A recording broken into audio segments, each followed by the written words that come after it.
Yan po ang nakakawaw na obra ng isang Paano kaya niya yan nagawa ng maganda? Narito po ang pagtutok ni Oscar. Yan o. Yan ba dapat? Yan dyan. Yan. Engineer o. Ayos. Ito dapat ang baon. Ayan yung forma. Ayan. Diba? Kasi pag bukas mo ng pintuan, kita agad eh. Ayun o. Diyo. Dapat dito ang baon. Paano masabi? Yan nga, yun nga ang baulo. Yan o. Saan yung baon? Noodles. Ang pamura yung baulo. Yun o yun.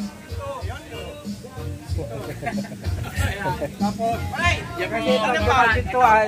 Pag ganun ang baon, kita yan. Kita pag bukas. Pag dito, kasi matatakpan pa eh. Yun ang harap. Ano pa may wag? Kaya sa sunod, alam niyo na ha. Ito ang pintuan, ito ang baon. Para pag pasok, labog sa doy. Andun yung puwet. Katago. Isang bal. Ilan mo?